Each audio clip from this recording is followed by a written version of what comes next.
سيد المرسلين سيدنا محمد وعلى آله وأصحابه أجمعين. اللهم صل على سيدنا محمد وعلى آل سيدنا محمد كما صليت على إبراهيم وعلى آل إبراهيم في العالمين إنك حميد مجيد. قال الله تبارك وتعالى في كلامه المجيد: أعوذ بالله من الشيطان الرجيم بسم الله الرحمن الرحيم. فاستجاب لهم ربهم أني لا أضيع عمل عامل منكم ذكر أو أنثى أني لا أضيع عمل عامل منكم من ذكر أو أنثى بعضكم من بعض فالذين هاجروا وأخرجوا من ديارهم وأوذوا في سبيلي وقاتلوا وقتلوا لأكفرن عنهم سيئاتهم ولأدخلنهم جنات تجري من تحتها الأنهار ثوابا من عند الله والله عنده حسن الثواب. اللہ تبارک و تعالی نے کلام مقدس کی ان آیات مبارکہ میں جو سورۃ آل عمران کی آیات ہیں، اللہ پاک نے اپنے بندوں کی دعائیں سن لیں، منظور فرما لیں اور اپنی منظوری کی خبر جو تھی بواسطہ رسول پاک صلی اللہ علیہ وسلم اپنے بندوں کو پہنچا دی. جیسا کہ سابقہ آیات میں آپ نے پڑھا ہے کہ اللہ تبارک و تعالی نے سب سے پہلے یہ ارشاد فرمایا کہ ان فی خلق السماوات والارض واختلاف اللیل والنہار لآیات لأولی الالباب، کہ جن لوگوں نے بھی اللہ کی معرفت حاصل کرنی ہے، اللہ کی ذات صفات کو پہچاننا ہے، اللہ تبارک و تعالیٰ کے کمال علم اور کمال قدرت کو جاننا ہے، تو اس کے لیے اللہ نے فرمایا مشکل نہیں ہے. ہم نے آسمان، زمین اور اس کے اندر جو ساری چیزیں ہیں یہ سب دلیل ہے اللہ کی قدرت پر. وَفِي كُلِّ شَيْءٍ لَهُ آیَةٌ تَدُلُّ عَلَىٰ أَنَّهُ وَاحِدٌ، کسی چیز پر بھی آپ نظر ڈالیں وہ دلالت کرے گی کہ کوئی خدا ہے اور وہ وحدہ لا شریک ہے. اللہ نے فرمایا کہ تخلیق السماوات والارض ہے، یہ ہم نے آسمان پیدا کیے، ہم نے زمینیں پیدا کی. اختلاف اللیل والنہار، پھر ہم نے دن اور رات کا ایک دوسرے کے پیچھے آنا رکھا. رات آ رہی ہے اور دن گزر رہا ہے، پھر رات گزر رہی ہے اور دن آ رہا ہے، پھر کبھی دن لمبا ہے کبھی رات لمبی ہے. اسی طریقے سے اللہ نے فرمایا پھر آسمانوں اور زمینوں میں جو میرے عجائبات قدرت ہیں، تو کیا جب ان پہ نظر ڈالو، ان پہ غور کرو تو اس میں سمجھ نہیں آتا کہ ان کے بنانے والا بھی کوئی. لیکن فرمایا کہ ان میں نشانیاں تو ہیں، آیات تو ہیں، بینات تو ہیں، لیکن کن لوگوں کے لیے؟ لآیات لأولی الالباب، ان لوگوں کے لیے جو عقل والے. اسی لیے علماء نے، فقہاء نے، محدثین کرام نے رحمہم اللہ تعالی علیہم اجمعین نے یہ مسئلہ مستنبط کیا ہے کہ آدمی اگر اپنے اللہ کو نہیں پہچانتا، جس آدمی کو اللہ کی ذات اور اللہ کی صفات کی معرفت حاصل نہیں ہے تو وہ عقل والا نہیں ہے، وہ چاہے کتنا بڑا پڑھا لکھا کیوں. عقل والے ہوتے وہ ہیں جو سب سے پہلے اپنے مالک کو پہچانے. اور جو آدمی اسباب کی بھول بھلیوں میں بھٹک کے رہ گیا، موت آئی تو کہا بیماری ہے، اگر کوئی ہوائیں چلی تو کہا جی یہ مونسون کی ہوائیں ہیں، اور اگر کوئی زلزلہ آیا تو کہا جی یہ زمین کے شکل کا عدم توازن ہے، اور اگر کہیں اللہ کے عذاب نازل ہوئے تو کہا جی یہ تو ویسے حوادثات دہر ہیں، زمانے میں ایسی باتیں ہوتی رہتی ہیں۔ ان اسباب میں کھو گیا، لیکن اپنے مالک کو نہ پہچانا تو اس سے بڑا بے عقل اور اس سے بڑا احمق اور اس سے بڑا جاہل کوئی۔ اسی لیے حضور پاک صلی اللہ علیہ وسلم نے فرمایا کہ جب بارش برستی ہے، صحیح حدیث مبارک ہے اور جس میں میری اللہ کا فرمان ہے، یعنی حدیث قدسی، جب بارش برستی ہے تو فرمایا کہ دو بندے ہیں۔ ایک بندہ تو وہ ہے کہ جس کا ایمان بڑھ گیا اور جس نے یہ کہا کہ مطرنا بفضل اللہ، بھی اللہ کی رحمت ہے، اللہ نے ہم پر بارش برسائی ہے، تو اللہ پر ایمان لے آیا، اور کفر بالکوکب، اس نے ستارے کے ساتھ کفر کیا۔ اور وہ آدمی کافر ہو گیا جس نے یہ کہا کہ مطرنا بنوع قضا و قضا، یہ بارش تو اس لیے آئی ہے کہ آج فلاں ستارہ جو ہے فلاں برج میں ہے، تو اس نے اللہ کے ساتھ کفر کیا اور ستارے پہ ایمان لے آیا۔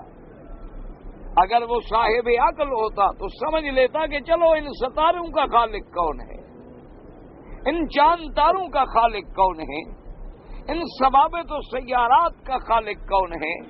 تو فرمایا کہ نشانیاں تو موجود ہیں لیکن شرط یہ ہے کہ عقل والے۔ اسی لیے قرآن پاک نے آپ کئی مقامات پہ دیکھیں گے اور پڑھیں گے، اللہ نے فرمایا کہ کافر، فرمایا کہ یہ تو اتنے بے عقل ہیں کہ جانوروں سے بھی بدتر ہیں۔ اس لیے قرآن نے کئی مقام پہ مثال دی ہے کہ اولئک کالانعام، کہ مشرک جو ہیں، اللہ کے ساتھ غیر کو شریک کرنے والے جو ہیں، اللہ کے سوا غیر کی عبادت کرنے والے جو ہیں، اللہ کے سوا غیر کو حاجت روا اور نفع نقصان کا مالک سمجھنے والے جو ہیں، فرمایا اولئک کالانعام، یہ تو جانور ہیں، بلکہ جانوروں سے بھی گم کرتا رہا ہے کہ جانور بھی اپنا گھر پہچانتا ہے، جانور بھی اپنے مالک کی آواز پہچانتا ہے، یہ کیسا بندہ ہے جو اپنے اللہ کو نہیں پہچانتا۔ اس کا آپ دیکھ لیں کہ اگر کوئی یعنی جانور ہے، بہت بڑا جانوروں کا ایک یعنی بہت بڑا گلہ ہو جس میں سینکڑوں بھیڑیں، سینکڑوں بکریاں، سینکڑوں گائیں ہوں، وہ اپنے چرواہے کی آواز کو پہچانتی، اور اگر آپ جنگل میں بھی انہیں چھوڑ دیں تو پھرتی ہوئی اپنے سیدھے گھر آتی ہیں، اپنے گھر کے راستے کو بھی پہچانتی ہیں۔ لیکن اللہ نے فرمایا یہ کیسا بندہ ہے کہ پیدا میں نے کیا، چلتا میری زمین پہ ہے، رہتا میرے آسمانوں کے نیچے ہے، میری پیدا کردہ ہواؤں سے متمتع ہوتا ہے، میرے پیدا کردہ پانی سے زندہ ہے، اور پھر میرے بجائے غیروں کو سجدے کرتا ہے، میرے بجائے غیروں کو ندا کرتا ہے، میرے بجائے غیروں کی منتیں چڑھاتا ہے، تو اس سے بڑا جاہل کون ہو سکتا؟ فرمایا کہ میرے پہچاننے والے جو ہیں وہ عقل والے ہیں۔ اب سوال یہ پیدا ہوتا تھا کہ ہم عقل والوں کو کیسے تلاش کریں، ان کی کیا نشانی؟ کہ اگر ہم عقل والے ڈھونڈنا چاہیں کہ مولا کریم وہ عقل والے کون ہیں، ویسے تو سب کہتے ہیں کہ ہم عقل والے ہیں۔ یہودی کہتا ہے سب سے بڑا عقل میرے پاس ہے، نصرانی کہتے ہیں سب سے بڑا عقل ہمارے پاس ہے، دیکھو ہم پوری دنیا پہ روب ڈالے ہوئے ہیں، اور بڑی بڑی قومیں ہیں جو اپنے عقل کی دعوے دار ہیں۔ اللہ نے فرمایا کہ عقل والوں کی نشانی یہ ہے کہ الذین یذکرون اللہ قیاما وقعودا وعلی جنوبہم، جو کھڑے ہیں تو میرے ذکر میں، جو بیٹھے ہیں تو اللہ کا ذکر ہے، جو لیٹے تو اللہ کا ذکر ہے، وَيَتَفَكَّرُونَ فِي خَلْقِ السَّمَاوَاتِ وَالْأَرْضِ، اور تخلیق سماوات ارض میں غور کر رہے ہیں کہ مولا تو کتنا بڑا قادر ہے، کمال والا ہے کہ اتنے بڑے آسمانوں کو بغیر ستونوں کے، بغیر عمد کے تو نے کھڑا کر دیا ہے، اتنی بڑی زمین بچھا دی ہے، زمین کے اتنے طبقات بنا دیے ہیں، اتنی بڑی اقسام پیدا کر دی ہے۔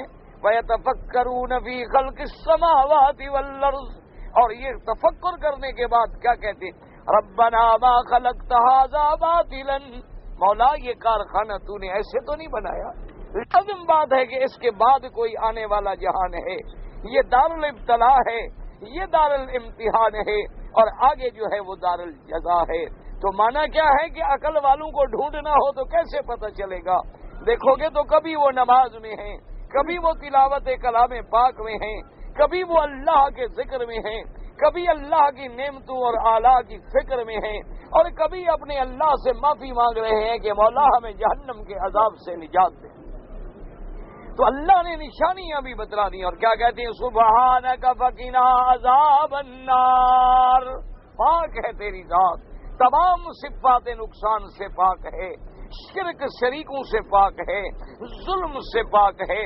تو جب ہر ابس سے پاک ہے تو یہ سارا کارخانہ تو نے ایسے تو نہیں بنایا کہ جیسے بعض جاہل یہ کہتے ہیں کہ جی یہ دنیا تو بس ایک حادثے کی پیداوار ہے، ایک حادثہ ہوا اور دنیا پیدا ہو گئی۔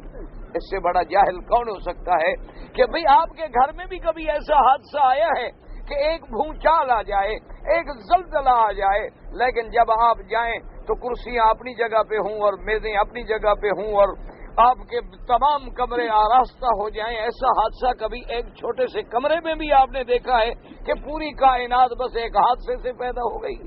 دن رات بھی حادثے سے پیدا ہو گئے، شمس و قمر بھی حادثے سے پیدا ہو گئے، یہ کواکب و نجوم و سیارات بھی حادثے سے پیدا ہو گئے، اور پھر ان کا جو ایک نظام اللہ نے بنا دیا ہے کہ ایک چیز جا رہی ہے اور ایک اس کے پیچھے آ رہی ہے، نہ اس نظام میں ذرا آگے ہوتے ہیں نہ ذرا پیچھے ہوتے ہیں، تو اس پورے نظام کو چلانے والا کون ہے؟ لیکن شرط یہ ہے کہ عقل والا۔ اب دیکھیں نا کہ ایک جاہل آدمی اگر کسی ریلوے اسٹیشن پہ کھڑا ہو اور ٹرین آ رہی ہو، اور ٹرین جب آ رہی ہو تو اس کو جب گارڈ جھنڈی دکھائے سرخ تو وہ رک جائے، اور سبز جھنڈی دکھائے تو وہ چل پڑے، تو ایک جاہل تو یہ سوچے گا کہ یہ جھنڈی کا کمال ہے، کہ یار کمال ہے اس جھنڈی میں، پتہ نہیں کون سا جادو ہے کہ جب یہ سبز ہلتی ہے تو یہ گاڑی چروہے کی چل پڑتی، اور جب یہ سرخ ہوتی ہے تو رک جاتی ہے، چونکہ اس کا عقل اسی جھنڈی میں الجھ کے رہ گیا۔ لیکن اس سے کوئی عقل والا ذرا سمجھدار ہوگا، وہ کہے گا اللہ کے بندے یہ کوئی جھنڈی ونڈی میں کمال نہیں ہے، اصل کمال تو اس میں ہے جو انجن پہ بیٹھا ہے اور ڈرائیور ہے اور اس گاڑی کو چلا رہا ہے۔ اس کو جب اشارہ دیا جاتا ہے کہ چلاؤ تو وہ چلاتا ہے، اس کو جب اشارہ دیا جاتا ہے کہ بند کرو تو بند کر دیتا ہے، تو اس کا عقل جو ہے وہ ڈرائیور تک پہنچے گا۔ جو اس سے زیادہ عقل والا ہے وہ کہے گا بھی ڈرائیور کا بھی کیا کمال ہے اگر انجن نہ ہو، اگر انجن نہ ہوتا، اس میں اتنے بڑے ڈبے کھینچنے کی قوت ہی نہ ہوتی تو ڈرائیور صاحب کوئی اپنے گلے میں تو رسہ ڈال کے اتنی بڑی گاڑی کو نہیں کھینچتا، وہ تو بس ایک بٹن دبا دیتا ہے اور مشینیں حرکت میں آ جاتی ہیں۔ اصل کمال تو اس مشین کا ہے، اصل کمال تو ان پرزوں کا ہے جو جوڑ کے اس اتنی بڑی مخلوق کو کھینچ کے لے جا رہے ہیں، اس کا عقل مشین کے پرزوں تک پہنچتا ہے۔ اور جو اس سے اور زیادہ عقل والا ہوتا ہے وہ کہتا ہے خدا کے بندے یہ پرزے کیا کریں گے، اصل کمال تو اس اسٹیم کا ہے، اس بھاپ کا ہے جو اس کے اندر بن رہی ہے، جو اس کو طاقت پہنچاتی ہے، اور اس بھاپ کی قوت سے یہ انجن دوڑتے ہیں، اصل کمال اس کا ہے۔ اس عقل والے کا مقام جو ہے وہ بھاپ تک پہنچے گا۔ لیکن جو صحیح معنی میں عقل والا ہے وہ کہے گا اے فلسفی تو کون سی گتھیوں میں الجھ گیا ہے، کبھی تو جھنڈی میں پھنس کے رہ جاتا ہے، کبھی تو ڈرائیور تک پہنچتا ہے، کبھی تو گاڑی کے پرزوں تک آتا ہے، کبھی تو سٹیم اور بھاپ تک آتا ہے، تو اس مالک تک کیوں نہیں جاتا جس نے انسان پیدا کیا ہے؟ تو اس مالک تک کیوں نہیں جاتا جس نے لوہا پیدا کیا ہے؟ تو اس مالک تک کیوں نہیں جاتا کہ جس نے انسانوں کو عقل دی ہے؟ تو اس خالق حقیقی کو کیوں نہیں پہنچاتا کہ جس نے علم الانسان ما لم یعلم، کہ جس نے انسان کو وہ سکھا دیا جو انسان نہیں جانتا تھا، جو انسان کے عقل میں نہیں آتا تھا، اور ایسی ایسی اپنی نعمتیں پیدا کر دی۔ اللہ تبارک و تعالیٰ نے فرمایا اولی الالباب جو ہیں وہ ہیں جو ہر وقت میرے ذکر میں ہیں، جن کی لسانوں پر میرا ذکر ہے، جن کے دلوں میں میرا ذکر ہے، جن کے دماغوں میں میرا فکر ہے، جن کے ضمیر میں اور جن کے ضمائر میں، جن کے افکار میں، جن کے ہر حال میں اللہ کا ذکر سمایا ہوا ہے۔ فرمایا لآیات لأولی الالباب، اور وہ لوگ ہیں اور وہ عقل والے جانتے ہیں کہ یہ عالم فانی ہے، اصل عالم جاودانی جو ہے وہ عالم آخرت ہے۔ اس لیے وہ کہتے ہیں ربنا ما خلقت هذا باطلا سبحانک سبحانک فقنا عذاب النار۔ مولا تیری ذات ہر صفت نقصان سے پاک ہے، مولا ہمیں عذاب جہنم سے نجات عطا فرما، ہمیں عذاب جہنم سے پناہ عطا فرما۔ اور کہتے ربنا انک من تدخل النار فقد اخزیتہ، اے ہمارے رب جس کو تو نے جہنم کی آگ میں ڈالا تو اس کو تو نے رسوا کر دیا۔ اس سے بڑی رسوائی کیا ہے کہ تمام مخلوق اللہ کی موجود ہو اور جہنمی جہنم میں ڈالے جائیں۔ فرمایا وما للظالمین من انصار، میرا مولا جنہوں نے شرک کیا ہے، کفر کیا ہے، ان کا کوئی مددگار نہیں کہ آج کوئی سفارش کر کے ان کو چھڑا لے، نہیں چھڑا سکتا۔ کوئی زور لگا کے اللہ کے عذاب سے چھڑا لے، زور سے بھی نہیں چھڑا سکتا۔ کوئی دولت دے کے چھڑا لے، پھر بھی نہیں چھڑا سکتا۔ وما للظالمین من انصار۔ اور وہ عقل والے کیا کہتے ہیں؟ ربنا اننا سمعنا منادیا ینادی للایمان ان آمنوا بربکم فآمنا۔ میرا مولا ہم نے تیری نشانیاں دیکھ کے جب تجھے پہچان لیا، ہم نے جب مان لیا کہ تو واحد ہے، احد ہے، صمد ہے، لم یلد ہے ولم یولد ہے، کمال علم کا مالک ہے، کمال قدرت کا مالک ہے، تو مولا ہم نے سنا کہ پکارنے والا پکار رہا ہے کہ اپنے اس رب پر ایمان لاؤ۔ وہ پکارنے والے کون ہیں؟ حضرت محمد رسول اللہ صلی اللہ علیہ وسلم۔ ہر زمانے میں اللہ نے پکارنے والے نبی بھیجے، پکارنے والے پیغمبر بھیجے جو لوگوں کو ایمان کی دعوت دیتی ہیں، اور ہمارے نصیب میں جو دعوت آئی وہ خاتم الرسل سید الانبیاء والمرسلین۔ یا اللہ ہم ایمان لے آئے، اب جب ہم ایمان لے آئے، تیری ذات پر بھی ایمان لے آئے، تیری صفات پر بھی ایمان لے آئے، تیرے پکارنے والے پیغمبر حضرت محمد مصطفیٰ صلی اللہ علیہ وسلم پر بھی ایمان لے آئے، میرا مولا عالم آخرت پر بھی ایمان لے آئے، تو اب مہربانی کر ربنا فاغفر لنا ذنوبنا وکفر عنا سیئاتنا، مولا ہمارے گناہ معاف کر دے، ہماری خطائیں مٹا دے، فتوفنا مع الابرار، اور مولا ہمیں نیکوں کے ساتھ موت دینا، ہمارے اعمال صالحہ ایمان پہ خاتمہ ہو تاکہ قیامت میں ہم ابرار کے ساتھ اٹھیں، صالحین کے ساتھ اٹھیں۔ اللہ تبارک و تعالی سے دعا مانگ رہے ربنا وآتنا ما وعدتنا علی رسلک ولا تخزنا یوم القیامہ انک لا تخلف المیعاد۔ پروردگار عالم جو تو نے وعدہ فرمایا کہ تیرے نبیوں نے ہمیں بتلایا کہ جو ایمان لائیں گے، جو اللہ کی توحید پہ ثابت قدم رہیں گے، اللہ کے نبی اور رسول پہ ایمان لائیں گے، اعمال صالحہ کریں گے، اللہ ان کو قیامت میں جنات نصیب فرمائیں گے۔ مولا تیرا وعدہ ہے اور تیرا وعدہ سچا ہے، ہمیں یقین ہے کہ انک لا تخلف المیعاد، تیری صفت ہے، تیری شان ہے کہ تو کبھی وعدے کے خلاف نہیں کرتا، کیونکہ ہر صفت نقصان سے اللہ کی ذات جو ہے وہ پاک ہے، ہر صفت ظلم سے اللہ کی ذات جو ہے وہ پاک ہے۔ تو جو اولی الالباب ہیں، آیات اولی الالباب، اولی الالباب کی یہ دعوات ہے۔ اب سنیں اللہ نے کیا فرمایا، ان کی دعائیں سننے کے بعد فرمایا فاستجاب لهم ربهم انی لا اضیع عمل عامل منکم من ذکر او انثی بعضکم من بعض۔ اللہ نے فرمایا میرے نبی صلی اللہ علیہ وسلم ان پکارنے والوں کو بتلا دو کہ تمہارے رب نے تمہاری پکار سن لی ہے۔ فاستجاب لهم ربهم، دعا کریں اللہ ہم سب کی پکار سن لے اور اللہ سب بندوں پہ عالم اسلام پہ اپنی رحمت نازل فرما دے، عالم اسلام کی عزت کے فیصلے فرما دے، اللہ بیماروں کی سن لے، انہیں بیماریوں سے نجات عطا فرما دے، اللہ جو بری عادات میں مبتلا ہیں انہیں ان عذابوں سے اپنی رحمت سے چھڑا دے۔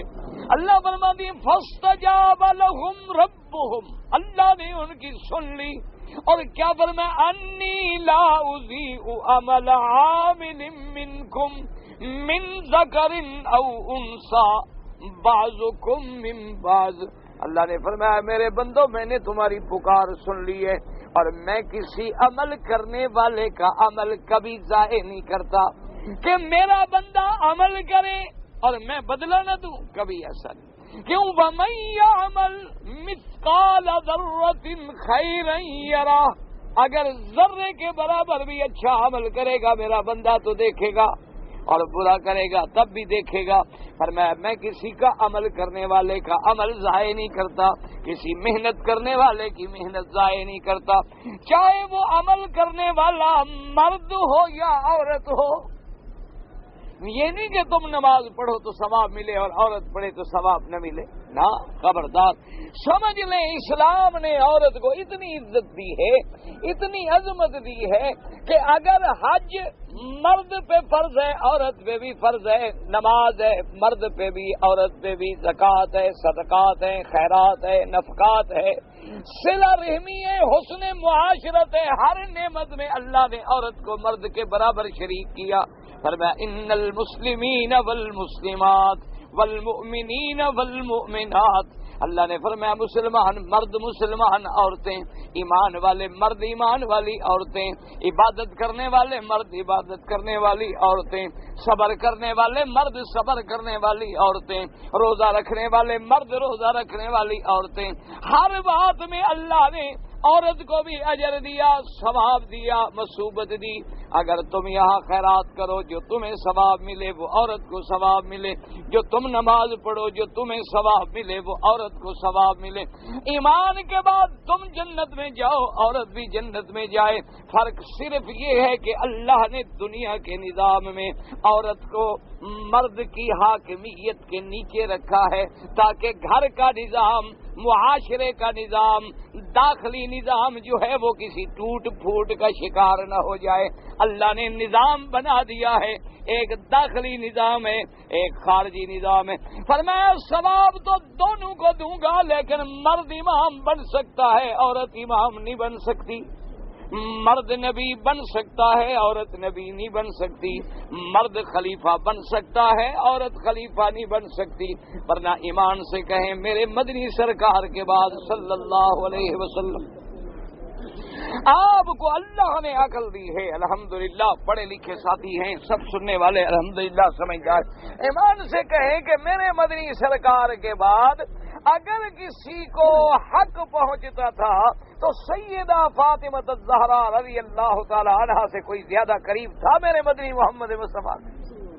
بھئی حضور کی اولاد نرینہ تو فوت ہو گئی، حضور کے لڑکے فوت ہو گئے، اب لڑکی جو زندہ ہے وہ تو سیدہ فاطمہ الزہرا ہے۔ اور پھر سیدہ فاطمہ الزہرا اتنے شان والی بیٹی ہے کہ جس کے استقبال کے لیے خود حضرت محمد مصطفیٰ کھڑے ہو جاتے صلی اللہ علیہ وسلم۔ یعنی آپ اندازہ کریں کہ اگر بی بی فاطمہ حضور کے گھر میں آئے حضور کھڑے ہو جائیں، کھڑے ہو کے استقبال کریں۔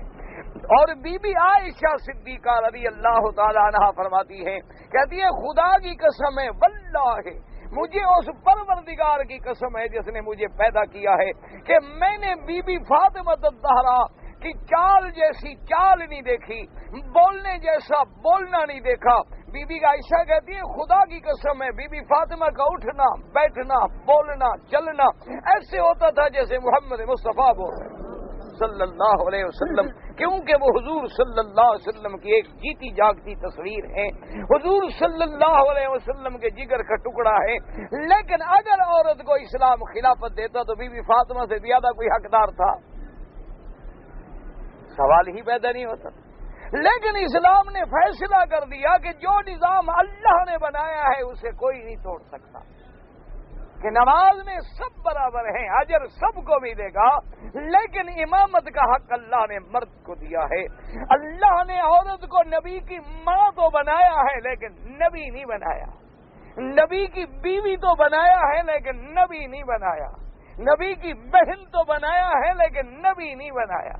اس لیے فرمایا الرجال قوامون علی النساء، اللہ نے فرمایا کہ ہم نے مرد کو ایک حق دیا ہے قیومیت کا، سنبھالنے کا، نظام کو چلانے کا، پھر عورت کی تمام ذمہ داریوں کی حفاظت کرنے کا۔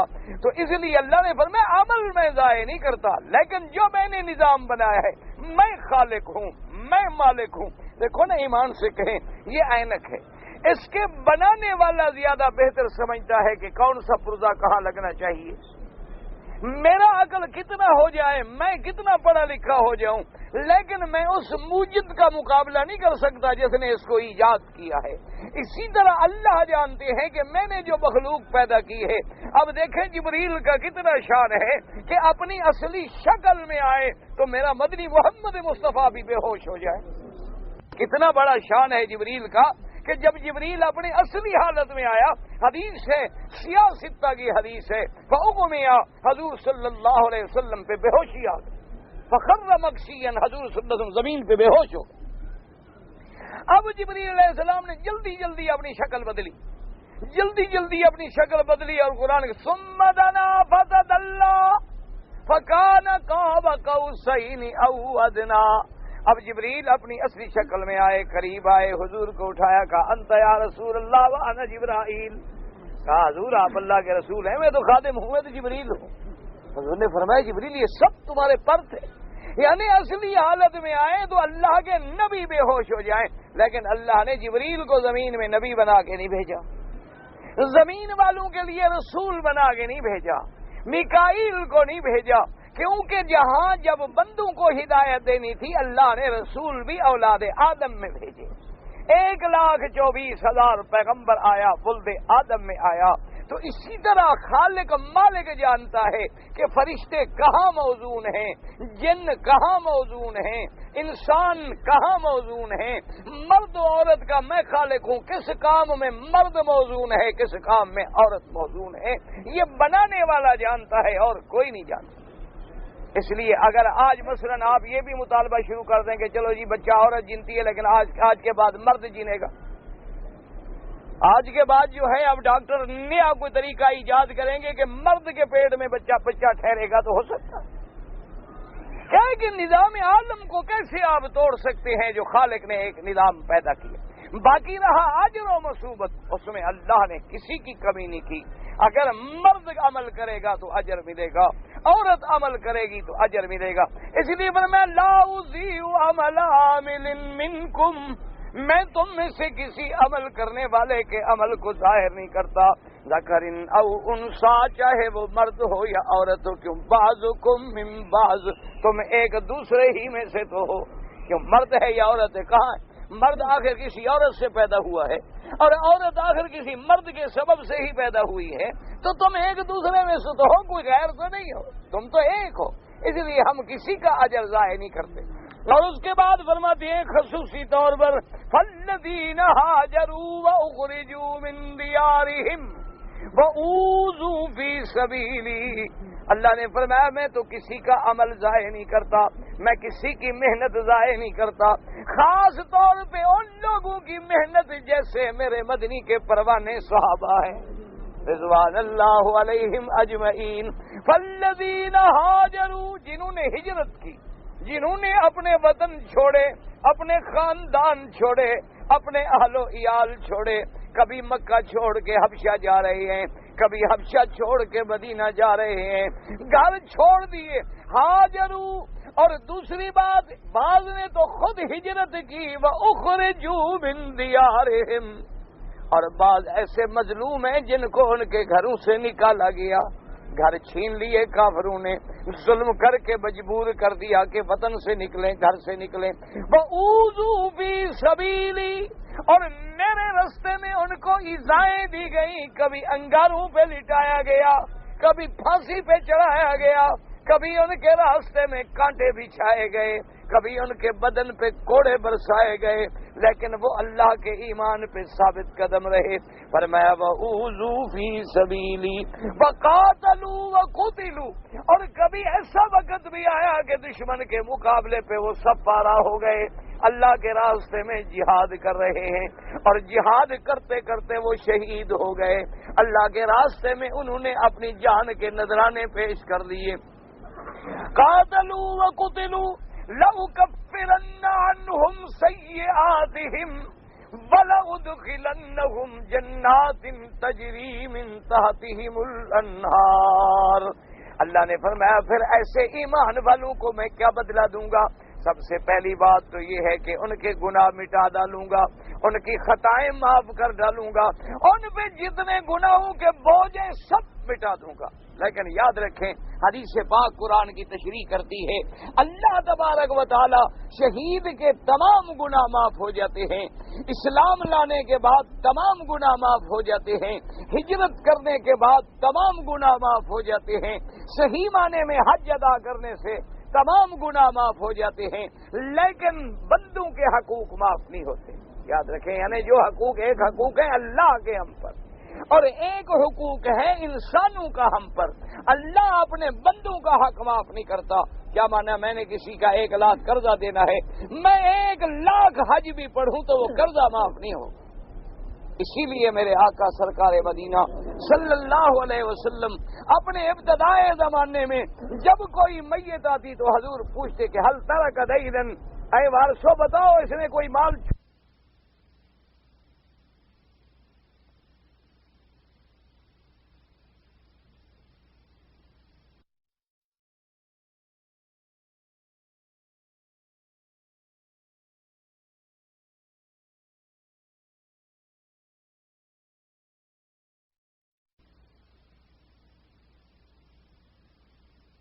کا مالن، کوئی قرضہ ادا کرنے کے لیے جائیداد بھی چھوڑی؟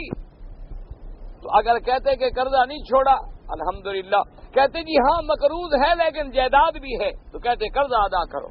اگر کہتے قرضہ تو ہے لیکن جائیداد ویداد نہیں چھوڑی حضور، تو آپ فرماتے صحابہ کو تم جنازہ پڑھ دو، میں محمد مصطفیٰ جنازہ نہیں پڑھ سکتا۔ کیوں اس نے بندوں کا حق ادا نہیں کیا؟ یعنی کہ کتنی بڑی بات ہے کہ وہ محمد مدنی کی دعا سے محروم ہو جائیں، کیونکہ حضور اگر اس کا جنازہ پڑھتے اور اس کے لیے حضور خود دعا کرتے تو حضور کی دعا کا کون مقابلہ کر سکتا ہے؟ صحابہ کی دعا کا بڑا شان ہے لیکن محمد مصطفیٰ کی دعا کا کون مقابلہ کر سکتا ہے؟ حضور فرماتے صلو علی صاحبکم، اب اپنے بھائی پر جنازہ پڑھ دو لیکن میں اس کے لیے جنازہ نہیں پڑھوں گا۔ لیکن جب اللہ نے میرے مدنی کو مال دے دیا، حضور فرماتے کہ قرض ہے، ہاں جائیداد ہے، کہتے نہیں، فرمایا من ترک مالا فلورثته، چلو اگر جائیداد ہے تو وارث تقسیم کریں، ومن ترک کلا فعلیا، اگر اس پہ قرضہ ہے تو قرضہ محمد مصطفیٰ ادا کریں۔ تو حضور صلی اللہ علیہ وسلم اس کا قرضہ جو تھا وہ خود ادا کرتے، بیت المال سے ادا کرتے۔ تو معلوم یہ ہوا کہ قرضہ تو اس وقت بھی معاف نہیں ہو سکتا، اللہ کے نبی مانگے معاف، کیوں؟ وہ بندے کا حق ہے۔ اس کے معاف کرنے کا کیا طریقہ ہے کہ جس کا حق تم نے دینا ہے ادا کرو۔ اچھا اگر وہ بندہ نہیں ہے جس کا تم نے قرضہ دینا ہے، ایک آدمی سے تم نے پیسے لیے مر گیا، اب اس کے وارث موجود ہیں تو اس کے ورثاء کو قرضہ ادا کرو۔ اچھا اگر تم نے قرضہ لیا وہ بندہ بھی نہیں ہے وارث بھی نہیں ہے تو پھر شریعت یہ کہتی ہے کہ اتنی پیسے تم خیرات کر دو، اس نیت سے کہ یا اللہ یہ تیرے اس بندے کا حق ہے، تاکہ اس بندے کو بھی صدقے کا ثواب ملے گا اور تمہیں نیک عمل کرنے کا ثواب ملے گا۔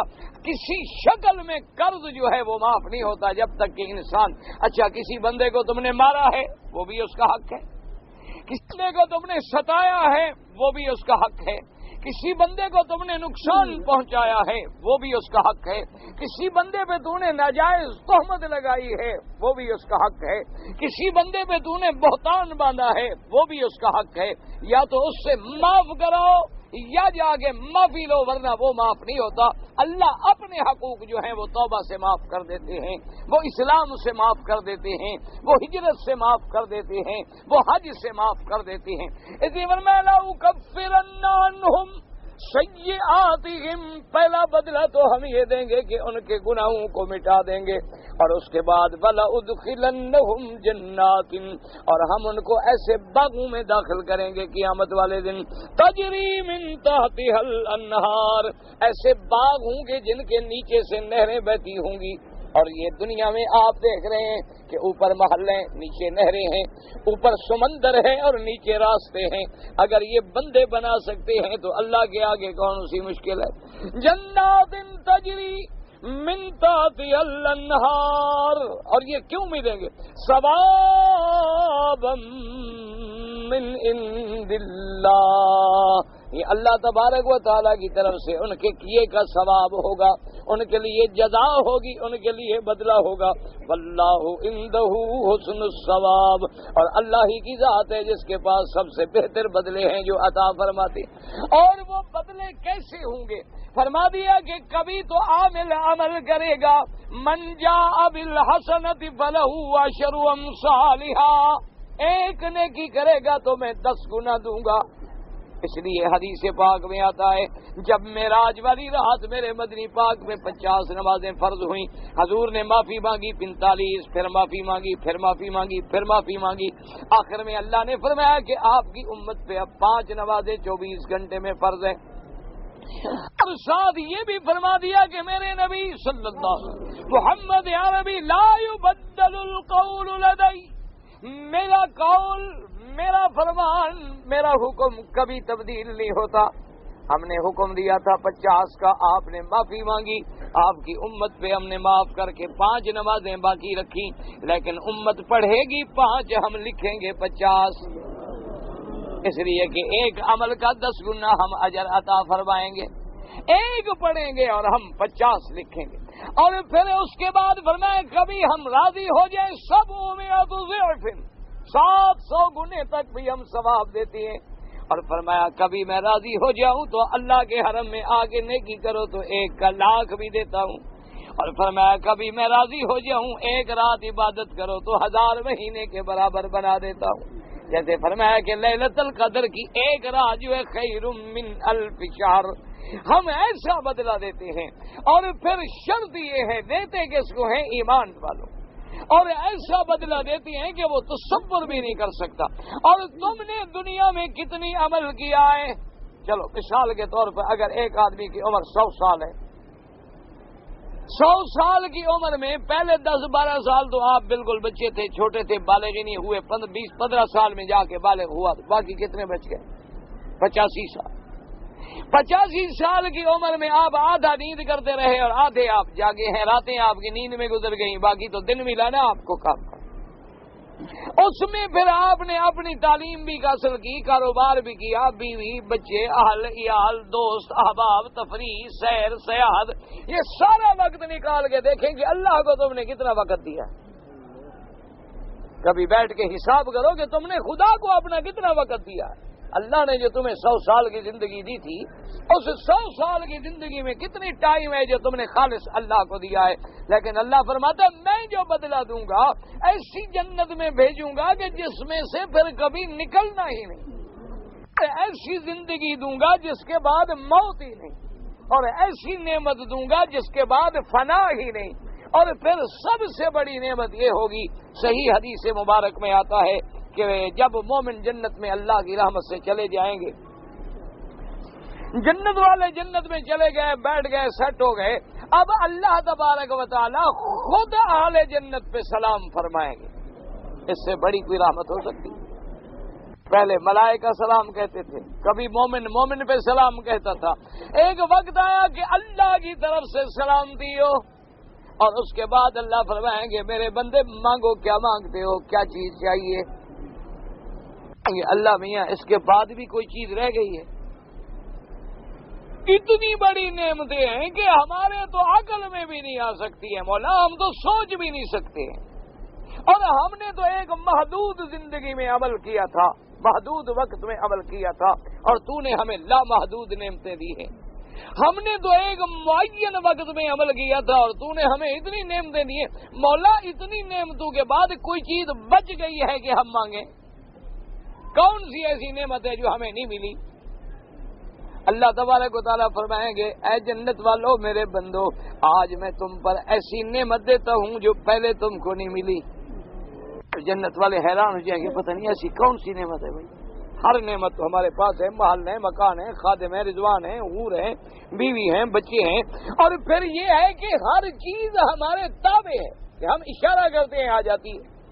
تو اب کون سی ایسی ہے؟ فرمایا احل علیکم رضائی الذی لا سخط بعدہ، اے جنت والو اب میں تم پہ اپنی رضا نازل کرتا ہوں جس کے بعد کبھی ناراضگی نہیں آئے گی۔ تو جب اللہ کی رضا نصیب ہوگی تو مومن کہیں گے ایسی نعمت تو واقعی ہمیں پہلے کبھی نہیں ملی تھی۔ اتنی بڑی نعمت، اس لیے فرمایا کہ یاد رکھو ہم کسی کے عمل کو ضائع نہیں کرتے، اور اس کے بعد پھر ہم برابر، اور یہ بھی یاد رکھیں کہ جو اللہ ہمیں بدلہ دیں گے وہ اللہ پہ واجب نہیں۔ یعنی کیا معنی؟ مقصد ہے کہ ایک مخلوق اگر ساری زندگی اللہ کی عبادت کرتی ہے اللہ نہ دے تو مالک ہے، مالک کی مرضی، ہم اس کے مخلوق ہے، مملوک ہے۔ اگر مملوک اپنے مالک کا کام کرے تو ٹھیک ہے، کیا ہو گیا، مالک کی مرضی، دے یا نہ دے۔ لیکن یہ اللہ کا کرم ہے کہ فرمایا ثوابا من عند اللہ، یہ ہے بالکل عطا اللہ کی، اور جب اللہ کی طرف سے فرمایا واللہ عندہ حسن الثواب، اللہ ہی کے پاس ہے سب سے بہتر نعمتیں، سب سے بہتر بدلہ، سب سے بہتر ثواب۔ جیسے کہ حدیث مبارک میں آیا، ایک بندہ اللہ کی دربار میں پیش ہوگا، اللہ پاک ایسے واقعات اپنے نبیوں کو بتا دیتی ہیں تاکہ جو آنے والا وقت ہے وہ پہلے منظر دکھلا دیں، ورنہ یاد رکھیں کہ جنت میں آخرت کے بعد داخلہ ہوگا، اب کوئی جنت میں نہیں جائے گا، عالم آخرت میں جنت ملے گی، اور جہنم کی سزا بھی عالم آخرت میں ملے گی۔ قبر سے جو ہے وہ جنت کا ایک نمونہ شروع ہو جاتا ہے یا جہنم کا ایک نمونہ شروع ہو جاتا ہے، یا جنت کی طرف دروازہ کھل گیا یا جہنم کی طرف دروازہ کھل گیا۔ اصل دخول جنت یا دخول نار وہ کب ہوگا؟ جب ساری دنیا اپنی قبروں سے اٹھے گی، میدان حشر ہوگا، صحائف تقسیم ہوں گے، حساب ہوگا، عمل وزن ہوں گے، فیصلہ ہوگا، جنت والے جنت میں جائیں گے، جہنم والے جہنم میں جائیں گے۔ اصل بات جو ہے اس وقت ہوگی۔ تو اللہ پاک بعد ایسے معاملات اپنے پیغمبر کو دکھلا دیتے ہیں، سامنے بیان کر دیتے ہیں تاکہ آنے والے دنوں کا گویا نقشہ پیش ہو جائے، گویا اللہ کے سامنے بندہ پیش ہو گیا، ورنہ ہوگا تو اپنے وقت پہ۔ جیسے قرآن کہتے ہیں وَنَادَى أَصْحَابُ النَّارِ أَصْحَابَ الْجَنَّةِ أَنْ أَفِيضُوا عَلَيْنَا مِنَ الْمَاءِ أَوْ مِمَّا رَزَقَكُمُ اللَّهُ، کہ جہنم والے پکاریں گے جنتیوں کو کہ اے جنت والو، خوش نصیب لوگو، تم پہ اللہ راضی ہے، تم جنت میں چلے گئے، مہربانی کرو ہم پر کچھ نہیں، افیضوا علینا من الماء او مما رزقکم اللہ، کچھ پانی، کچھ بچا کھچا کھانا کوئی اوپر سے ہمیں بھی پھینک دو، ہم بھی کچھ فائدہ اٹھا لیں۔ تو کیا جواب دیں گے؟ قالوا ان اللہ حرمہما علی الکافرین، جنت والے کہیں گے بدبختو، جنت کی نعمتیں اللہ نے کافروں پہ، جہنم والوں پہ حرام کر دی، کافر کبھی جنت کی نعمت سے فائدہ نہیں اٹھا سکتا۔ اچھا اب یہ ہے کہ نادا، پکارا، حالانکہ پکاریں گے، عالم آخرت میں پکاریں گے، لیکن صیغہ ماضی ہے کیونکہ اللہ کا فرمان ہے، اور اللہ کے فرمان میں کبھی شک نہیں ہوتا۔ اللہ ایسے قرآن پیش کرتا ہے گویا جنت قائم ہو گئی، جنت موجود ہے، جہنم حقیقت میں موجود ہے، جنت والے گویا جنت میں چلے گئے ہیں اور جہنم والے جہنم میں چلے گئے ہیں، یہ پکار رہے ہیں، وہ یہ کہہ رہے ہیں، پر نہیں، یہ سارا کچھ عالم آخرت میں ہوگا، لیکن خبر دینے والا رب ہے، کیونکہ شک کوئی نہیں تو گویا کہ ہر چیز ہو گئی۔ تو ایک بندہ پیش ہوا اللہ کی دربار میں، اللہ حکم دیں گے ملائکہ کو کہ اس کے نام اعمال جو ہیں وزن کیے، اب اس کے گناہوں کے حدیث میں آتا ہے سجلات، دفتر کے دفتر گناہوں میں بھرے ہوں۔ وہ دیکھے گا کہ بھئی ادھر تو دفتر لگے ہوئے ہیں سارے، لائن لگی ہوئی ہے گناہوں کے دفتروں کی، اور ادھر ایک چھوٹی سی ایسے بتا گا، ایک ایسے چھوٹا سا کاغذ کا ٹکڑا۔ وہ کہے گا اللہ میاں میں تیرا بندہ ہوں، تو مالک ہے، جب میرے گناہوں کے اتنے رجسٹر ہیں اور نیکی والی طرف سے اتنا سا کاغذ رکھا ہے، تولنے کی ضرورت ہی کیا ہے؟ یہ تو دیکھنے سے بھی نظر آ رہا ہے نا، یہ برقع اتنا چھوٹا سا کاغذ کا ٹکڑا جو ہے کیا کرے گا رجسٹروں کے سامنے؟ بات تیری مرضی ہے، ادھر بھیج۔ اللہ فرمائے گے نہیں میرے بندے، ہم عدل کریں گے، ہم نے حکم دیا ہے کہ ہر چیز کا میزان ہوگا، والوزن یومئذ الحق، وزن ہوگا، ملائکہ وزن کرو۔ اب وہ تو بیچارہ حیران پریشان کھڑا ہے، جب وہ رکھیں گے بتاگا دائیں پلڑے میں اور اس کے سجلات جو ہے وہ بائیں پلڑے میں وزن کریں گے، تو وہ کاغذ والا طرف جو ہے دائیں والی وہ بھاری ہو گئی اور گناہ جو ہے ہلکے پڑ گئے۔ نکالنا میاں اس کی تو نیکیاں بڑھ گئی، اللہ جنت میں لے جاؤ۔ اللہ میاں یہ ہے کیا ایسی چیز ہے، کون سا اس میں ایسی بات تھی کہ یہ سارے رجسٹر جو ہیں ہلکے پڑ گئے؟ جب کھول کے دیکھے گا تو لکھا ہوگا لا الہ الا اللہ محمد رسول اللہ۔ اللہ فرمائے گے میرے بندے تو نے ایک دفعہ دل سے سچا کلمہ پڑھا تھا، اس کی وجہ سے میں نے تمہیں معاف کر دیا، ایک کلمے کی وجہ سے۔ لیکن شرط یہ ہے دعا کرو کہ اللہ ہر کسی کی موت ایمان پہ لائے، خاتمہ ایمان پہ ہو۔ کیوں؟ اگر شرک آ گیا تو پھر چھٹکارا کوئی نہیں ہوتا۔ ہر گناہ کی معافی ہو سکتی ہے، دیکھیں نا جی، اگر بازو کٹ جائے تو بندہ زندہ رہ سکتا ہے، ٹانگ کٹ جائے تو زندہ رہ سکتا ہے، لیکن گردن کٹ جائے تو زندہ نہیں رہ سکتا۔ اسی لیے ہر گناہ کی معافی ہے، لیکن جب بندہ خدا کا باغی بن جائے، اللہ کے بجائے قبروں پہ سجدے کرے، اللہ کے بجائے غیروں سے مدد مانگے، اللہ کے بجائے غیروں کی نظر نیاز چڑھائے، اللہ کے بجائے غیروں کو حاجت روا سمجھے، اللہ کے بجائے غیروں کو نفع نقصان کا مالک سمجھے، اللہ کے بجائے غیروں کو اولاد دینے والا سمجھے، اللہ فرماتا تو میرا باغی ہے، باغی کے لیے کوئی معافی نہیں۔ اس لیے دعا کریں اللہ ہر مسلمان کا خاتمہ توحید پہ کر دے۔ بنگلہ دیش میں جماعت اسلامی ہے تو بنگلہ دیش جانے، جماعت اسلامی جانے، ہم کیا کریں؟ ہمارا کیا تعلق ہے بھائی اس سے؟ بنگلہ دیش میں قرآن پاک کا ترجمہ ہوا ہے، تعریف، تفہیم القرآن، معارف القرآن، بیان القرآن۔ بہرحال گزارش یہ ہے کہ اس میں باعتبار اہل علم کے معارف القرآن اور بیان القرآن جو ہے وہ زیادہ ثقہ علماء کی لکھی ہوئے، اسی کا مطالعہ کیا کریں۔ ہم 4 آدمی بدریہ ویزا آئے شوال کے مہینے میں جدہ کام کرنے کی غرض سے، پھر ہم نے جدے سے عمرہ کیا۔ اگر آپ کی نیت یہی تھی کہ ہماری ڈیوٹی جدے میں ہے اور ہم انڈیا سے پہلے جدے میں جائیں گے، اپنی ڈیوٹی جوائن کریں گے، اپنی ڈیوٹی پہ حاضر ہوں گے، پھر جب موقع ملے گا عمرہ بھی کریں گے، تو اس میں آپ پر کوئی دم نہیں ہے۔ دم تب ہوتی ہے جب آدمی اپنے ملک سے سیدھا مکے کے ارادے سے آ رہا ہو۔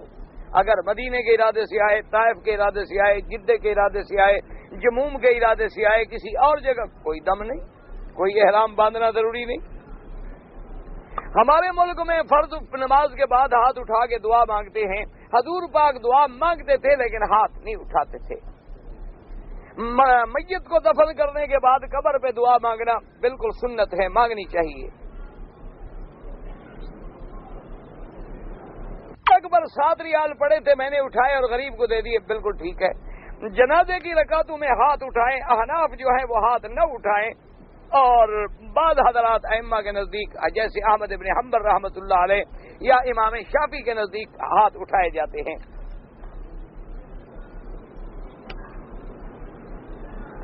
ایک آدمی کا بیوی سے جھگڑا ہوا اور جھگڑے میں غصہ ہوا اور غصے میں طیش آیا اور طیش میں بیوی کو طلاق دے دیا، تو طلاق ہمیں یا غصے میں دی جاتی ہے، پیار میں تھوڑی دی جاتی ہے۔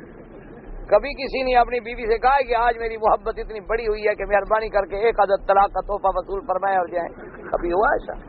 اللہ کے بندے جب بھی طلاق ہوگی لڑائی جھگڑے میں ہی ہوگی، محبت سے بھی کبھی طلاق ہوتی ہے۔ بہرحال طلاق ہو جاتی ہے، لیکن ایسے مسائل میں دارالافتاء سے رجوع کیا کریں۔ یہاں دارالافتاء موجود ہیں، اسلامی سلطنت ہے، اور ان مسائل کے جواب دینے کا سب سے افضل طریقہ یہی ہے۔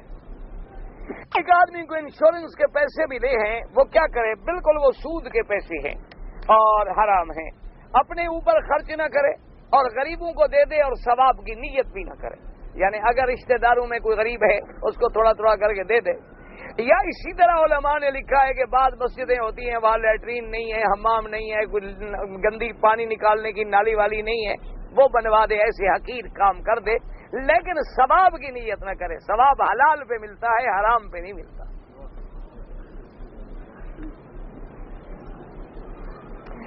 لڑکی کے والد بھی ہے، گواہ بھی ہے، لیکن خطبہ نہیں ہوا تو نکاح ہو جائے گا۔ ہاں الحمدللہ بسم اللہ کچھ تو کریں گے، وہی خطبہ ہو گیا۔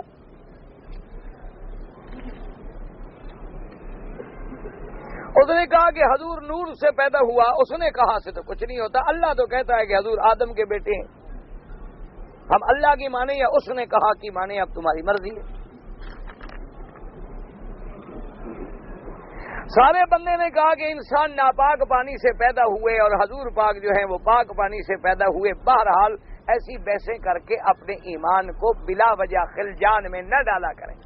ایسی بحثیں کر کے بے ادب نہ ہوا کریں، اللہ معاف کرے۔ ہم اپنی حقیقت کو بھی نہیں سمجھتے ہیں۔ بہرحال میرے مدنی کے والد عبداللہ ہیں، والدہ بی بی آمنہ ہیں۔ اللہ پاک نے ان کو بھی اسی نظام سے پیدا کیا جیسے سارا عالم پیدا فرمایا ہے، لیکن کمال تو یہ ہے کہ اسی نظام سے پیدا ہوں اور ساری دنیا کے سردار ہوں۔ افضلیت تو یہ ہے نا۔ باقی ایسی بحثوں میں نہ پڑا کریں، خدا نہ کرے کوئی لفظ زبان سے کوتاہی کا، گستاخی کا، حضور کی شان میں ذرا کمی کا آ گیا، غلطی سے بھی آ جائے، اللہ معاف کرے نا کہ برباد ہو جائے آدمی۔ ایسی بحثوں میں نہ پڑے۔ کون ہے آپ کے بھی نبی کی پیدائش میں؟ تم اپنے عمل کرو، ایمان لاؤ، نماز پڑھو، روزہ رکھو، زکات دو۔ تم ہماری کیا طاقت ہے کہ ہم ایسی بحثوں میں بلا وجہ الجھائیں اپنے آپ؟ اللہ نے فرما دیا انما انا بشر مثلکم یوحی الی قل سبحان ربی هل کنت الا بشرا رسولا۔ حضور نے فرمایا انا سید ولد آدم۔ حضور نے فرمایا کہ میں کون ہوں؟ ابن عبداللہ ابن عبد المطلب۔ ہر بندے کو یاد ہے، ہر بندے کو پتا ہے کہ میرے مدنی پاک کے ابے کا نام عبداللہ ہے اور اماں کا نام بی بی آمنہ ہے، دودھ پلانے والی کا نام بی بی حلیمہ سعدیہ ہے۔ تو یہ جب سب معلوم ہے تو اب آگے باریکیوں میں جانے کی کیا ضرورت ہے؟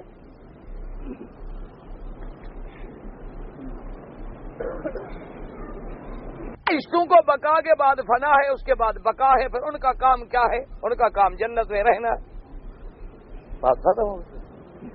تمہارا کام وہاں کیا ہے؟ نہ تم جب جنت میں جاؤ گے تو کیا کرو گے؟ وہاں جا کے اسمگلنگ تو ہوتی نہیں، نہ نشہ بیچ سکتے ہو۔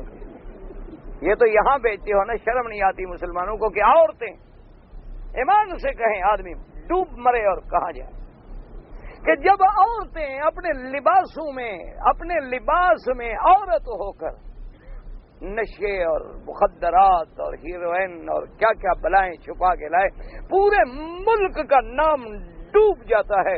یعنی کوئی آدمی اب نام سن کے بھی تھوک دیتا ہے کہ یہ کس ملک کے لوگ، جن میں اتنی غیرت نہیں، ان کو اپنی بیٹی، بہو، بیوی، بچی کا کوئی حیا نہیں۔ ان کو پتا ہے کہ سزا کیا ہوگی، موت ہوگی، پھر بھی اپنی اولادوں کو، اپنی بیٹیوں کو، اپنی بچوں کو اسی جہنم میں ڈالتے ہیں۔ یہ بندے ہیں، انسان ہیں، کس مخلوق، کس ملک کے جانور ہیں؟ یقین کریں ایمان سے، کسی ملک میں آپ جائیں، کوئی آدمی ایسے دیکھے نہ تھوک دے۔ وجہ کیا ہے؟ یہی ہمارے عمل۔ ہم اس باز میں پڑے ہوئے ہیں کہ آخرت میں فرشتے کیا کریں۔ دنیا کے عمل ختم کر لیے ہیں کہ آخرت میں فرشتوں کے اعمال تک پہنچ گئے۔ تم اس باز میں پڑ گئے ہو۔ حضور جس پانی سے پیدا ہوئے تھے وہ کیا تھا؟ اللہ کے بندے، ایک پانی کے حقائق ہوتے ہیں۔ ایک چیز جب تک اندر ہے، باہر نکلے تو ناپاک ہے، اندر کیسے ناپاک ہے؟ دیکھو نا، ابھی تک خون باہر نہیں نکلا تو خون تو اندر موجود ہے۔ ہم نماز پڑھیں کہ نہیں پڑھیں؟ باہر نکلنے کے بعد احکام جاری ہوں گے یا اندر کھڑا ہے پھر بھی حکم جاری ہوگا؟ لیکن کیا ضرورت ہے اپنے عقل کی مشینری کو اس بات پہ دوڑانے کی؟ تو ہمارا عقل اب اتنی ترقی کر گیا ہے کہ ہم محمد مدنی کی ذات پہ بحث کریں۔ عقل کرو۔ نماز پڑھنا ہمیں نہیں آتا، اللہ کے کعبے کی طرف طواف کرنا ہمیں نہیں آتا، آج تک ہم اپنی شکل اسلام کی نہیں بنا سکے، آج تک ہم محمد مدنی کے راستے پہ نہیں چل سکے، لیکن باتیں کریں جی حضور اس نے کہا تھا نور سے پیدا۔ نور کیا ہوتا ہے جی؟ پتہ ہے تمہیں کہ ماہیت نور کیا ہے؟ حقیقت نور کیا ہے؟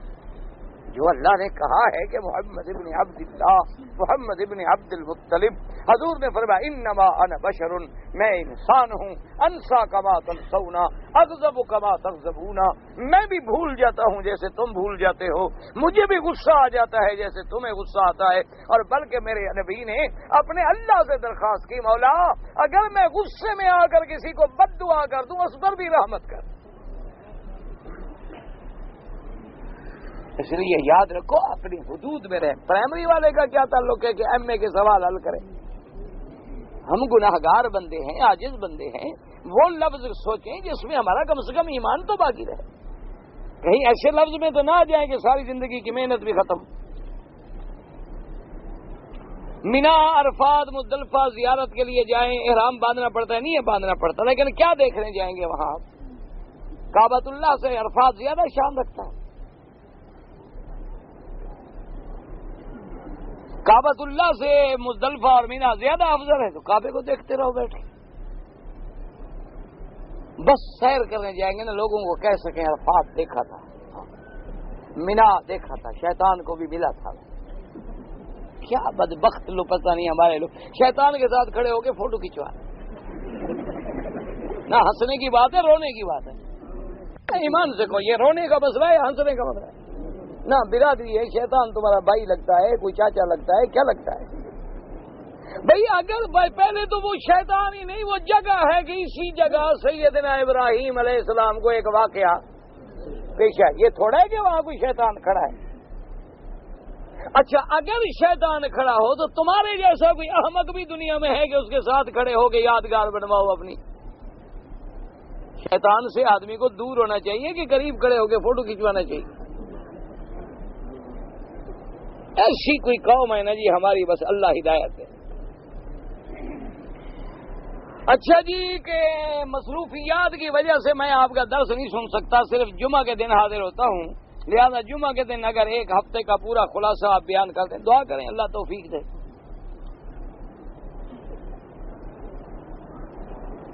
یہ ایک سکیم ہے کہ 400 ریال سے ایک فارم خریدتے ہیں، ڈالر جٹ سکیم. یہ سب سودی سکیمیں ہیں. یہ ڈالر جٹ سکیم جو ہے نا، یہ جتنی یاد رکھیں جتنی اپنا سکیمیں ہوتی ہیں نا، جتنی بھی ہیں، انشورنس کی سکیم ہے، ڈالر جٹ سکیم ہے، یہ اور کوئی قرآن اندازیاں، یہ سب یا جوا ہے یا سود ہے. اس سے بچا کر اگر مدینہ جائیں عمرہ کرنے کے بعد اور پھر مدینے سے سیدھا مکے آئیں تو پھر احرام باندھ کے آئیں، کیونکہ مدینہ منورہ میقات ہے. اور میری آقا سرکار مدینہ جب آئے تو احرام باندھ کے آئے. یہ پڑھا بھی جائے نا، میں کتاب پڑھا ہے کہ اللہ چاہے تو حقوق العباد بھی معاف کر. ہاں اللہ چاہے تو کیا نہیں کر سکتا. ان اللہ علی کل شیء قدیر. اللہ چاہے تو جس پر آپ کا حق ہے نا اس کو اپنی طرف سے دے دے. اس میں کیا ہے؟ مسئلہ یہ ہے کہ حقوق العباد توبہ سے یا اعمال صالحہ سے معاف نہیں ہوتے. یہ الگ مسئلہ ہے کہ اگر اللہ چاہے تو معاف کر دے. جیسے مزدلفہ میں حضور کی دعا سے اللہ نے مظالم معاف کر دیے. اللہ کے آگے ان اللہ علی کل شیء قدیر. اللہ اس بندے کو کہیں گے اچھا کتنے پیسے لینے ہیں جی؟ 1000 ریال نے میرا کھایا. اللہ نے فرمایا 1000 ریال کے بجائے 1000 ایکڑ جنت میں لے لو، راضی ہو؟ ہاں جی راضی ہو. بس کیا مشکل ہو؟ اللہ کے آگے کیا مشکل ہے؟ ہم روم سے آئے جدہ، اگر روم سے آپ آئے ہیں تو ایئرپورٹ سے آپ کو احرام باندھنا چاہیے تھا روم سے، یا جب جہاز میقات پہ آتا تو ہوائی جہاز میں بیٹھے بیٹھے آپ احرام باندھ لیتے. وہ باقاعدہ اعلان کرتے ہیں کہ اب میقات آنے والا ہے. اگر آپ نے جدے سے باندھا ہے تو بس دم ہو جائے. اسی لیے افضل یہ ہوتا ہے جیسے مثلا آپ کراچی سے آئیں، بمبئی سے آئیں، ڈھاکہ سے آئیں تو جہاز جب گزرتا ہے تو میقات راستے میں رہ جاتی ہے. اس لیے افضل ہوتا ہے کہ ہم پہلی ایئرپورٹ پہ احرام باندھ لیں. اگر نہ باندھیں احرام کی چادریں رکھ لیں اور باقاعدہ جہاز والے عملے سے کہہ دیں کہ بھی کب جہاز جو ہے سعودی حدود میں داخل ہوگا اور کس ٹائم پہ ہم تقریباً میقات کے قریب ہوں گے. آپ پہلے تیاری کر کے باندھیں، لبیک اللہم لبیک بیٹھے بیٹھے پڑھ لیں، چاہے وضو کریں نہ کریں، نفل پڑھیں نہ پڑھیں، صرف لبیک پڑھ لیں، چادریں باندھ لیں، احرام ہو گیا. ہمارے ایک عزیز ہیں، انہوں نے اپنی بیٹی کی منگنی کی تو لڑکے نے اپنے ہاتھ سے اپنی اس ہونے والی بیوی کو انگوٹھی پہنائی. کوئی بات نہیں، کیا ہو گیا؟ جب اس کی بیوی ہے تو وہ نہ پہنا تھا تو کون پہنا تھا؟ بہرحال داڑھی کے مسئلے میں ائمہ اربعہ کا اتفاق ہے کہ کم از کم ایک مشت ہونی چاہیے. اگر آدمی کا میں نے عمرہ کر لیا، دم دینا پڑے گا؟ نہیں دینا پڑے گا. کوئی دم نہیں دینا، کیوں دینا پڑے گا؟ محمد انور صاحب کا تو مجھے پتہ نہیں ہے، میرا تو یہ وہی مکتب میں دے دینا شاید ان کو بتاؤ. واللہ تعالی عالم علمہ ختم. اللهم صل على سيدنا محمد وعلى ال سيدنا محمد وبارك وسلم. يا الله يا رحمن يا رحيم يا حي يا قيوم يا ذا الجلال والاكرام. يا الهنا اله كل شيء اله واحد لا اله الا انت. اللهم انت الميسر لكل يسير وانت على كل شيء قدير. اللهم يسر امورنا وامور اولادنا وامور اخواننا وامور المسلمين. یا اللہ عالم اسلام پہ اپنی رحمت نازل فرما. یا اللہ مسلمان کشمیر میں ہیں، ہندوستان میں ہیں، بنگلہ دیش میں ہیں، برما میں ہیں، اراکان میں ہیں، افغانستان میں ہیں، فلسطین میں ہیں، عرب عجم میں ہیں، بوسنی ہرسک میں ہیں، شیشان میں ہیں. الله أكبر الله أكبر. اللهم فرج هم المهمومين، نفس كرب المكروبين، واقض الدين عن المسلمين، واشفنا واشف مرضانا اللهم اصلحنا واصلح لنا أولادنا وأولاد المسلمين. الله أكبر الله أكبر. ربنا آتنا في الدنيا حسنة